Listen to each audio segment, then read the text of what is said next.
Hey, it's Mel. I hope you're doing well. Today we're going to be looking into the unsolved murder of Carol Fitzmaurice. This case still remains unsolved. 23-year-old office nurse Carol Fitzmaurice was born on the 14th of May 1947. She lived in a house at 2678 West 5 Mile Road in Allegheny, New York, and I'm pretty sure I'm pronouncing Allegheny wrong. What's sad about this case is that both of Carol's parents died, never knowing who killed their daughter and why. Her parents were Catherine and Gerald Manzo. Carol's mum worked as a secretary while her dad was a World War II hero who served as an army medic on the battlefields all over Europe. Like I mentioned before, Carol did work as an office nurse for her boss Gerald Webster, who was a doctor in osteopathic medicine. Carol came from a loving, good family and she had a husband named Daniel. There was no problems or arguments between Carol and Daniel. Their marriage was good. Now I should mention that Carol does have a brother, and I think he is still alive, but he does not wish to comment on this case. He'd just rather move on with his life, which I understand. Carol did not have children, and according to Carol's friends and family, she had no enemies. On the 20th of October 1970, Carol worked until 12 p.m. She had lunch with her parents in Olean. I'm assuming that her day went on as normal. She went back to work after having lunch and then went home. But around 6 p.m, Daniel, Carol's husband, came home to find his wife Carol lying face up on the living room floor. She had been stabbed. Carol had been stabbed multiple times in her upper body, throat and stomach. Carol was only 23 years old. After finding Carol's body, I assume Daniel called the police.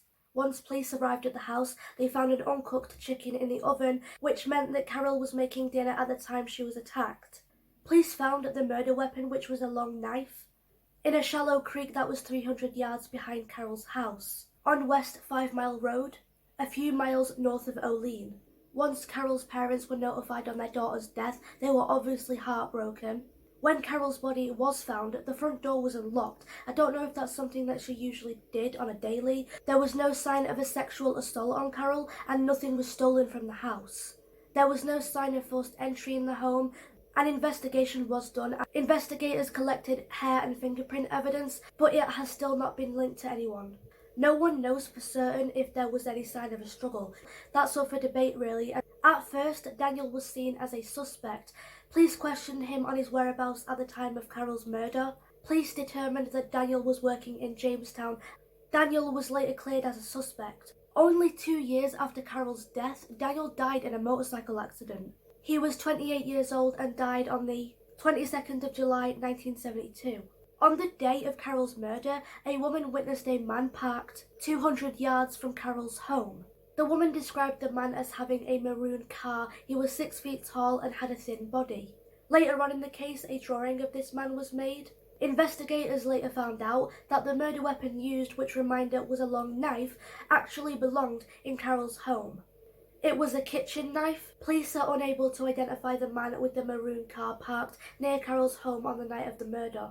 Side note, I know I'm supposed to be taking this whole thing seriously, but the drawing of this man, that could literally be anyone, okay? It could have been dark, don't get me wrong, when this woman saw the man near Carol's home, but could she not have been a bit more descriptive? Just saying. As the years went on, rumours started going around that Carol possibly had a stalker or her husband Daniel killed her. But I don't buy that, simply because Daniel had a strong alibi on his whereabouts at the time of Carol's murder. Carol and Daniel had a good marriage. I don't think Daniel's the killer. Now, as for Carol's brother, who is still alive, I think, and living in the same area, he wants this case to be solved. He wants closure. You know, he just wants to move on with his life. Now we've reached the point of the video where I give my final thoughts, and I have some kind of theory as to what happened.